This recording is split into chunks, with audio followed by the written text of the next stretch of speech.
ನಮಸ್ಕಾರ, ನ್ಯೂಸ್ 46ಗೆ ಸ್ವಾಗತ. ಜಾಗೃತ ಕರ್ನಾಟಕ ಜಾಗೃತ ಭಾರತ ಬೆಂಗಳೂರು ದಿನಾಂಕ 16/1/2024 ಸುದ್ದಿಗೋಷ್ಠಿಯನ್ನು ಕರೆಯಲಾಗಿತ್ತು. ರಾಜ್ಯದ ಅಡ್ವೊಕೇಟ್ ಜನರಲ್ ಶ್ರೀ ಶಶಿಕಿರಣ್ ಶೆಟ್ಟಿ ಅವರ ಮೇಲೆ ನ್ಯಾಯಾಲಯ ನಿಂದನೆ ಆರೋಪ. ಈ ವಿವರಣೆ ಕೇಳಿ ನೋಟಿಸ್ ಅನ್ನು ನೀಡಲಾಗಿದೆ. ಕಾವೇರಿ ಜಲಮಂಡಳಿ ತೀರ್ಪಿನ ಬಗ್ಗೆ ಒಂದು ಸಾರ್ವಜನಿಕ ಹಿತಾಸಕ್ತಿ ನಾನೇ ಸ್ವತಃ ಫೈಲ್ ಮಾಡಿ ನಾನೇ ಸ್ವತಃ ಕೋರ್ಟ್ನಲ್ಲಿ ಆರ್ಗ್ಯೂ ಮಾಡಿ ಒಂದು ಗಂಭೀರವಾದ ಆರ್ಡರ್ ಹೈಕೋರ್ಟ್ ಕೊಟ್ಟಿದ್ದಾರೆ. ಅದರಲ್ಲಿ ಹೈಕೋರ್ಟ್ ಆರ್ಡರ್ ಅದ್ರ ಜೊತೆ ಕೊಟ್ಟಿದ್ದೀವಿ ನೋಡಿ. ಅಲ್ಲಿ ಏನು ಮಾಡಿದ್ದಾರೆ, ಹೈಕೋರ್ಟ್ನಲ್ಲಿ ನಾನು ಏನು ಹೇಳಿದ್ದೆ ಅದನ್ನ ಹೈಕೋರ್ಟ್ ಒಪ್ಕೊಂಡಿದೆ. ಏನಂತ ಹೇಳಿದ್ರೆ, ಜಲಮಂಡಳಿಯ ತೀರ್ಪು 9ನೇ ಅಧಿನಿಯಮ ಅಲ್ಲಿ ಏನು ಮಾಡಿದ್ದಾರೆ, ತಮಿಳುನಾಡಿನ ತಿಂಗಳವಾರು ನೀರಿನ ಅಗತ್ಯತೆ ಏನಿದೆ ಅವರ ಅಂಕಿಅಂಶಗಳನ್ನು ಮಾತ್ರ ಹಾಕಿದ್ದಾರೆ. ಕರ್ನಾಟಕದ ಅಂಕಿಅಂಶಗಳನ್ನು ಅಧಿನಿಯಮ 9ರಲ್ಲಿ ಹಾಕಿಲ್ಲ. ಇದು ಒಂದು ದೊಡ್ಡ ಲೋಪ ಆಗಿದೆ. ಅಲ್ಲಿ ನಮ್ಮದು ಇದು ಕರ್ನಾಟಕದ ಅಂಕಿಅಂಶ ಹಾಕದೇ ಇರೋದ್ರಿಂದ ಏನಾಗಿದೆ, ಕರ್ನಾಟಕಕ್ಕೆ ನಿರಂತರವಾಗಿ ಹಿನ್ನಡೆ ಆಗ್ತಾ ಇದೆ. ಸೊ ಇದರಿಂದ ಡೆಲ್ಲಿಯಲ್ಲಿ ಇರುವ ಕಾವೇರಿ ಪ್ರಾಧಿಕಾರ ಏನಿದೆ ಅಲ್ಲಿ ಕರ್ನಾಟಕದ ಅಂಕಿಅಂಶಗಳು ಇಲ್ಲದೆ ಇರೋದ್ರಿಂದ ಅವರು ಮನಸ್ಸಿಗೆ ಬಂದಂತೆ ಪ್ರತಿ ತಿಂಗಳು ನೀರು ಇಷ್ಟು ಬಿಡಿ ಅಂತ ಅವರೇ ಆರ್ಡರ್ ಮಾಡ್ತಾ ಇದ್ದಾರೆ.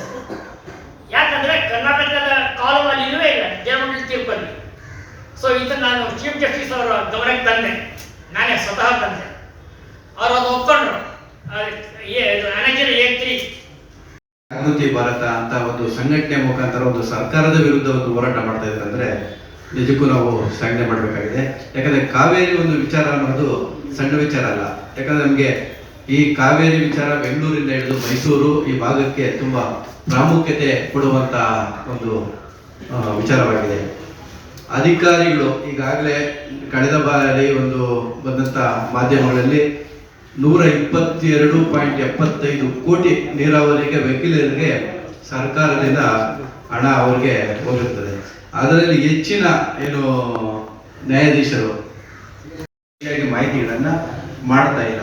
ಈಗ ತಮಿಳುನಾಡು ಆಗಿರ್ಬೋದು, ಅಲ್ಲಿ ಭತ್ತ ಬೆಳೆಯೋದಕ್ಕೆ 1 ವರ್ಷಕ್ಕೆ 4 ಬೆಳೆಗೆ ಎಷ್ಟು ಬೇಕು ಅಷ್ಟು ನೀರನ್ನು ಅವರು ಹೆಚ್ಚುವರಿಯಾಗಿ ನೀರಿನ ಅಂಶವನ್ನು ಸಹ ಅವರು ಗಮನದಲ್ಲಿ ಮಡಗಿ ನಮ್ಮ ಸರ್ಕಾರದ ಮೇಲೆ ಒತ್ತಡಗಳನ್ನು ಹಾಕಿ ನಮ್ಮಿಂದ ನೀರನ್ನ ಕಸಿದುಕೊಳ್ತಾರೆ. ಅದು ಸರ್ಕಾರ ಏನು ಕೇಂದ್ರ ಸರ್ಕಾರ ಆಗಿರ್ಬೋದು, ಟ್ರಿಬ್ಯುನಲ್ ಮುಂದೆ ಆಗಿರ್ಬೋದು, ನೀರಾವರಿ ಇಲಾಖೆ ಮುಂದೆ ಆಗಿರ್ಬೋದು, ನೀರನ್ನು ಹೆಚ್ಚಿಗೆ ಪಡ್ತಾರೆ. ಯಾಕಂದ್ರೆ ಒಂದು ಸಲ ನೀರು ಕರ್ನಾಟಕದಿಂದ ತಮಿಳುನಾಡಿಗೆ ಹೋದರೆ ಮತ್ತೆ ಅದನ್ನು ರಿಟರ್ನ್ ನಾವು ಪಡೆಯೋಕ್ಕಾಗೋದಿಲ್ಲ.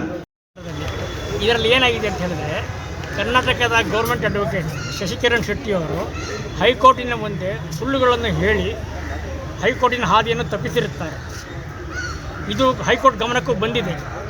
ಆದ್ದರಿಂದ ಅವರು ಒಂದು ಸೂಚ್ಯವಾಗಿ ಒಂದು ತುಂಬ ಬುದ್ಧಿವಂತಿಕೆಯಲ್ಲಿ ಒಂದು ಆರ್ಡರನ್ನು ಪಾಸ್ ಮಾಡಿದ್ದಾರೆ. ಮುಂದಿನ ಕ್ರಮ ನೀವು ಜರುಗಿಸ್ಬೋದು ಅನ್ನೋ ಸೂಚ್ಯವಾಗಿ ಹೇಳಿರುತ್ತಾರೆ. ಅದರ ಪ್ರಕಾರ ನಾವು ಶಶಿಕಿರಣ್ ಶೆಟ್ಟಿ ಗೌರ್ಮೆಂಟ್ ಅಡ್ವೊಕೇಟ್ ಮೇಲೆ ಕಂಟೆಂಪ್ಟ್ ಆಫ್ ಆ್ಯಕ್ಷನ್ ಕೋರ್ಟಲ್ಲಿ ಸುಳ್ಳು ಹೇಳಿ ದಾಖಲಿಸಿ ಒಂದು ನ್ಯಾಯವನ್ನು ತಡೆಗಟ್ಟಿದ್ದಾರೆ. ಇದು ಕಾನೂನು ಪ್ರಕಾರ ಅಪರಾಧ. ಸೊ ಕಂಟೆಂಪ್ಟ್ ಆಫ್ ಕೋರ್ಟ್ ಪ್ರಕಾರ ಅವ್ರ ಮೇಲೆ ಆ್ಯಕ್ಷನ್ ತಗೊಬೋದು. ಅದಕ್ಕೆ ನಿಮ್ಮ ಮೇಲೆ ಏಕೆ ಕಂಟೆಂಪ್ಟ್ ಆಫ್ ಕೋರ್ಟ್ ಪ್ರಕಾರ ಆ್ಯಕ್ಷನ್ ತಗೋಬಾರ್ದು ಅನ್ನೋಕ್ಕೆ ಒಂದು ಕಾರಣ ಕೇಳಿ ನೋಟಿಸ್ ಅವರಿಗೆ ಜಾರಿ ಮಾಡಿದ್ದೀವಿ. ಈಗ 4 ದಿನ ಆಯಿತು, ಅದಕ್ಕೇನು ಪ್ರತಿಕ್ರಿಯೆ ಬಂದಿಲ್ಲ. ಸೊ ಇವರು ಕೋರ್ಟ್ ಮುಂದೆ ಏಕೆ ಸುಳ್ಳು ಹೇಳಿದ್ರು ಅನ್ನೋದನ್ನ ಸಾರ್ವಜನಿಕರ ಮುಂದೆ ಅವರು ವಿವರಣೆ ಕೊಡಬೇಕು ಅನ್ನೋದೇ ನಮ್ಮದು ಮೇನ್ ಉದ್ದೇಶ. ಸಾರ್ವಜನಿಕರಿಗೆ ಗೊತ್ತಾದರೆ ಸರ್ಕಾರದ ಗಮನಕ್ಕೂ ಬರುತ್ತೆ. ಆವಾಗ ಕರ್ನಾಟಕಕ್ಕೆ ಒಂದು ನ್ಯಾಯ ಸಿಗುತ್ತದೆ ಅನ್ನೋ ನಮ್ಮ ಒಂದು ಹೋರಾಟದ ಒಂದು ಇಷ್ಟೇ. ಸರ್, ಅವ್ರು 4 ದಿವಸ ಅವರು ವಿವರಣೆ ಕೊಟ್ಟಿಲ್ಲ. ಈಗ ಮುಂದೆ ಏನು ಸರ್ ನಿಮ್ಮ ಮುಂದೆ ಮಾಧ್ಯಮದವ್ರಿಗೆ ಬಿಟ್ಟಿದ್ದೀವಿ, ಸಾರ್ವಜನಿಕರಿಗೆ ಬಿಟ್ಟಿದ್ದೀವಿ. ಸಾರ್ವಜನಿಕ ಒಬ್ಬರೇ ಹೋರಾಟ ಮಾಡೋಕ್ಕಾಗಲ್ಲ. ಇದ್ರ ಹಿಂದೆ ದೊಡ್ಡ ಪಿತೂರಿಗೆ ಒಬ್ಬನೇ ಹೋರಾಟ ಮಾಡೋಕ್ಕಾಗಲ್ಲ. ಇದು ಸಾರ್ವಜನಿಕರ ಬೆಂಬಲ ಬೇಕೇ ಆಗುತ್ತೆ.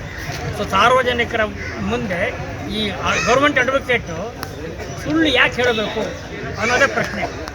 ಕರ್ನಾಟಕ ಪರವಾಗಿ ಇದ್ದರೂ ಅದು ಕಾವೇರಿ ಜಲಮಂಡಳಿ ತೀರ್ಪು ಆದೇಶದಲ್ಲಿ ಕರ್ನಾಟಕದ ಅಂಕಿಅಂಶಗಳನ್ನು ಅವರು ಪ್ರಕಟ ಮಾಡಿಲ್ಲ. ಇದನ್ನ ಒಪ್ಕೊಂಡಿದ್ದಾರೆ ಶಶಿಕಿರಣ್ ಶೆಟ್ಟಿ ಅಂತ. ಸರ್, ಮಹಾತ್ಮ ಗಾಂಧೀಜಿ ಅದನ್ನು ಹೇಳಿದ್ರಲ್ಲ, ಅದ್ರದ್ದು ಹೇಳಿ ಸ್ವಯಂ ಸಾರ್ವಜನಿಕ ಇವರು ಏನೇನು ತಪ್ಪು ಹೇಳಿದ್ದಾರೆ, ಸುಳ್ಳು ಹೇಳಿದ್ದಾರೆ ಹೈಕೋರ್ಟ್ ಮುಂದೆ, ಅದು ಸಾರ್ವಜನಿಕರ ಗಮನಕ್ಕೆ ಬರಬೇಕು. ನಾನು ಸರ್ಕಾರ ಚೀಫ್ ಮಿನಿಸ್ಟರ್ಗೂ ಎಲ್ರಿಗೂ, ಲಾ ಮಿನಿಸ್ಟರ್ಗೂ ಎಲ್ರಿಗೂ ಇಮೇಲ್ ಮಾಡಿದ್ದೀನಿ. ಆದರೂ ಯಾರು ಆ್ಯಕ್ಷನ್ ತಗೋತಾ ಇಲ್ಲ. ಯಾಕೆ ತಗೋತಾ ಇಲ್ಲ ಅಂದರೆ ನಾನು ಒಬ್ಬನೇ ನನ್ನಿಂದ ಈ ಬಲವಾದ ಒಂದು ಸಂಘಟನೆ ಇಲ್ಲ ಅಂತ ಅವ್ರ ಅನಿಸಿಕೆ. ಬಟ್ ಇವರೆಲ್ಲ ಬಂದಿದ್ದಾರೆ, ಇದು ಇಲ್ಲಿಗೆ ಕೈ ಬಿಡಲ್ಲ ನಾವು, ಆಯಿತಾ. ಈ ವಿಚಾರಗಳು ಮೊದಲು ಸಾರ್ವಜನಿಕ ಗಮನಕ್ಕೆ ಬಂದರೆ ವಿತಿನ್ 24 hours ಕ್ರಮ ಆಗುತ್ತೆ ಅನ್ನೋ ನಮ್ಮ ವಿಶ್ವಾಸ. ಆದ್ದರಿಂದ ಸುದ್ದಿಗೋಷ್ಠಿಗೆ ಬಂದಿದ್ದೀವಿ. ಇಲ್ಲೂ ಇದು ಆಗಿಲ್ಲ ಅಂತ ಹೇಳಿದ್ರೆ ಮುಂದೆ ಸುಪ್ರೀಂ ಕೋರ್ಟ್ ಹೋಗಬೇಕು, ಅದು ನಂತರದ ಕ್ರಮ, ಆಯ್ತಾ. ಹೈಕೋರ್ಟ್ ಆರ್ಡರ್ ಎಲ್ಲ ಕೊಟ್ಟಿದ್ದೀನಿ. ಇದಾಗಿತ್ತು ಲೇಟೆಸ್ಟ್ ಅಪ್ಡೇಟ್ಸ್. ಇನ್ನಷ್ಟು ಸುದ್ದಿಗಾಗಿ ನೋಡ್ತಾ ಇರಿ News 26 ಕನ್ನಡ. ನಾವು ನಿಮ್ಮೊಂದಿಗೆ.